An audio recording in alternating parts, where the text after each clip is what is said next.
ఆనందరవళి దీపావళి. రచయిత్రి మల్లాది మంగతయారు గారు. ఏటేటా వచ్చే పండగ అయినా ప్రతి ఏడు ఏదో ఒక కొత్తదనాన్ని సంతరించుకుంటుంది. ఏ పండుగైనా డబ్బుదండగతో కూడిందే అయినా ప్రతి ఒక్కరికి నిండైన ఆనందాన్ని అందించక మానదు. పండుగనాడు కట్టుకున్న కొత్త బట్టకో విలువ ఉంటుంది. పండుగ భోజనంలో ఓ తుష్టి పుష్టి ఉంటాయి. ఊరంతా కళకళ్లాడుతూ ఉంటుంది. ఇంటింట ఆనందం తాండవిస్తూ ఉంటుంది. ఇక దీపావళి పండుగంటే చెప్పనే అక్కర్లేదు. పండుగ 10-15 రోజులుండగానే టపాకాయల సందడి, పిల్లల హడావిడి, అదో ప్రత్యేకత. యావన్మందిలోనూ నూతనోత్సాహం, నూతనోత్తేజం గోచరిస్తాయి. ఆచరణ విధానంలో స్వల్పంగా వైవిధ్యం ఉన్నప్పటికీ జాతి, మత, ప్రాంతీయ విభేదాలు లేకుండా యావత్ భారతదేశంలోని అశేష ప్రజానీకం ఆనందోత్సాహాలతో జరుపుకునే పండుగ దీపావళి. ఆశ్వయుజ బహుళ చతుర్దశి నాడు శ్రీకృష్ణుడు సత్యభామ సమేతుడై నరకాసురుణ్ణి సంహరించినందున దానిని నరక చతుర్దశి అని అంటారు.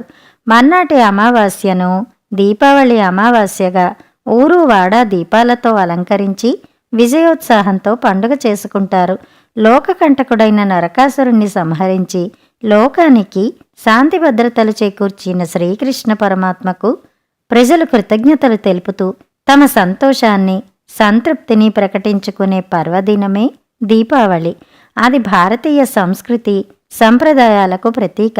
ఇతరుల సంపదలు ఆశించి, హరించి స్త్రీల పట్ల అత్యాచారాలకు పాల్పడే ధూర్తులను, విశ్వశాంతికి భంగం వాటిల్లా చేసే కిరాతకుల్ని తుదముట్టించేందుకు కావలసిన శక్తియుక్తుల్ని ప్రసాదించమని భగవంతుణ్ణి వేడుకునే పర్వదినమే దీపావళి. దీపావళినే దివ్యల పండుగ అంటారు. ఉత్తర భారతదేశంలో దీపావళికి లక్ష్మీ పూజ చేస్తారు.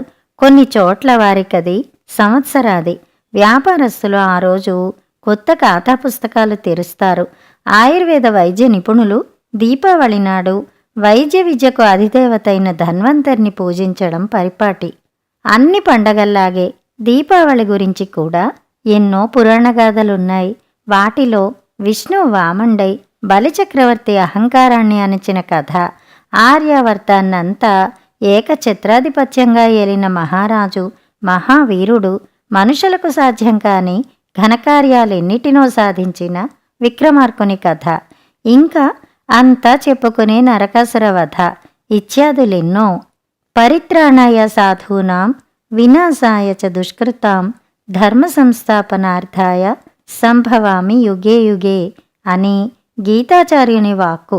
దుష్ట శిక్షణ, శిష్ట రక్షణ, ధర్మ సంరక్షణ కోసం తాను పదే పదే అవతరిస్తాననడంలోనే భగవంతుని అవతార ప్రయోజనం విశదమవుతుంది కదా.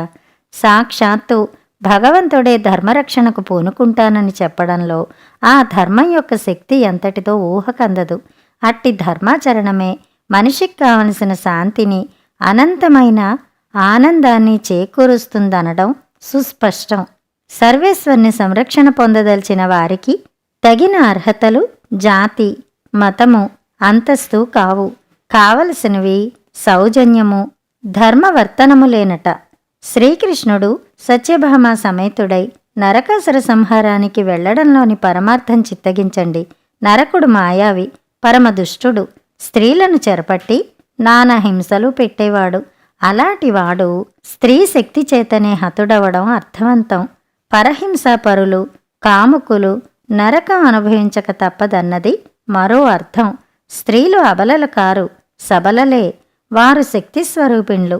అవసరమైతే అధర్మాన్ని, అక్రమాల్ని అణచగలవారన్నది ఇంకొక అర్థం. రాక్షసులు 2 రకాలుగా ఉంటారు. జాతిరీత్యా రాక్షసులు, గుణాల దృష్ట్యా రాక్షసులని. రామాయణంలోని రావణాదులు జాతిరీత్యా రాక్షసులైతే మహాభారతంలోని దుర్యోధనాదులు గుణాల రీత్యా రాక్షసులు. రాక్షసులు కూడా కఠోర తపస్సులు చేసేవారు, అపురూపమైన శక్తుల్ని సాధించేవారు. కానీ అహం తలకెక్కి ఆ శక్తుల్ని దుర్వినియోగం చేసి లోకకంటకులుగా తయారయ్యేవారు. అంతటి రాక్షసుల్ని హతమార్చి లోకక్షేమం కలిగించడం అన్నది ఒక్క భగవంతునికే సాధ్యం. అందువల్లే మహావిష్ణువుకు అవతారాలెత్తవలసి వచ్చింది. లోకంలో వ్యక్తుల్ని సౌజన్యం, సౌశీల్యం, శౌర్య ప్రతాపాలను బట్టి పూజించడం, చర్యల్ని బట్టి దూషించడం జరుగుతుంది.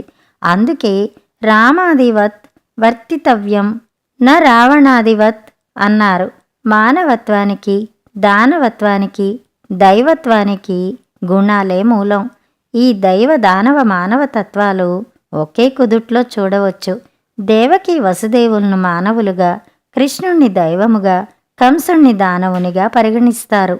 కామక్రోధ లోభ మోహ మద మాత్సర్యాలనే 6 శత్రువుల్ని హతమార్చిన నరుడికి నరక భయం లేదు. ఆ శత్రువుల్ని గెలవలేని నరుని జీవితం నరకప్రాయం కాక తప్పదు. భ్రామయేత్ స్నానమధ్యేతు నరకస్య క్షయాయ వై. నరక క్షయానికై అంటే మనస్సుకు పట్టిన మాలిన్యాన్ని కడుగుటకై దీపావళి పర్వాన వేకువజామునే చేసే స్నానం ఆ మాలిన్యాన్ని కడిగి పవిత్రం చేస్తుందని, నాటి స్నానం మహాపుణ్యప్రదమని, గంగా స్నాన ఫలం దక్కుతుందని, అది లక్ష్మీకరమైనదని మహనీయుల వాక్కు. ఇంకా దీపావళి నాడు దీపాలు పెట్టడం గూర్చి ఇలా చెబుతారు. నరకాయ ప్రదాతవ్యో దీప సంపూజ్య దేవతా. అంటే దీపావళి నాడు లక్ష్మీనారాయణను పూజించి దీపాలు పెడితే పితృదేవతలు నరకయాతనలు తొలగి పుణ్యగతులు పొంది తరించేరట. కోరికలకు బానిసైన వాడు బాధలకు గురికాక తప్పదు. దుఃఖాలను దూరం చేసుకోవాలంటే చిత్తశుద్ధి, నిగ్రహశక్తి కావాలి. అప్పుడే జ్ఞాన సముపార్జన చేయటానికి ఏకాగ్ర చిత్తుడై ముందడుగు వేయగలుగుతాడు. సంకల్పించిన లక్ష్యాన్ని సాధించగలుగుతాడు. స్వపర భేదాలను చూడడం అజ్ఞాన దృష్టి, అంతటా మంచినే చూడగలగడం జ్ఞాన దృష్టి, లోకమంతా భగవత్ స్వరూపంగా భావించడం విజ్ఞాన దృష్టి అన్నారు. అట్టి జ్ఞాన విజ్ఞాన దృక్కుల్ని అలవరుచుకున్నప్పుడే మనసులో సంకుచిత భావాలకు చోటు దొరకదు. వసుదైవ కుటుంబకం అన్నదే భాసిస్తుంది.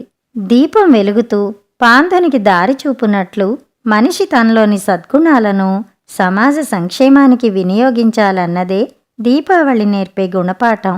దివ్య జ్ఞానానికి చిహ్నమే దీపం. దీపం పరమాత్మ స్వరూపం.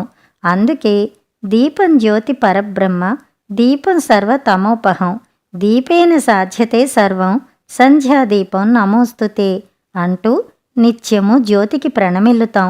దీపావళి నాడు అనేక దీపాలను ఒక దీపంతో వెలిగిస్తాం. వెలిగే దీపం వెలగని దీపాలన్నిటినీ వెలిగిస్తోంది. ఆ వెలుగే జ్ఞానం. ఆ వెలిగించే దీపమే అఖండ జ్యోతి స్వరూపమైన భగవంతుడు. ఎల్లవేళలా వెలిగే జ్యోతి అది. వెలిగించబడేది ఆత్మజ్యోతి, అదే జీవనజ్యోతి. వెలిగించబడిన ప్రమిదలన్నీ ఆ పరంజ్యోతి జ్వాలలే. నరునిలో నారాయణుని చూడగలుగుట అనే తత్వబోధ అది. కాబట్టి ప్రతి వ్యక్తి తనలో ప్రాణరూపంలో, జ్ఞానరూపంలో ఉన్న ఆ పరమాత్మని వెలుగును, తేజస్సును వ్యర్థం చేయకుండా తిన్ననైన బాటలో పయనిస్తూ జీవితాన్ని సార్థకం చేసుకోమని, చలించని మనస్సు, భ్రమించని దృష్టి కలిగి మనుగడ సాగిస్తే విజయం నిశ్చయమన్నది దీపావళిలోని ఆనందరవళి. దీపావళి పండుగను దీపాలంకరణ, బాణసంచా కాల్చటం వరకే పరిమితం చేయకుండా దాన్ని జన చైతన్యానికి ప్రతిరూపంగా భావించడం సర్వులకు శ్రేయోదాయకం. శుభం భూయాత్. అందరికీ దీపావళి శుభాకాంక్షలు.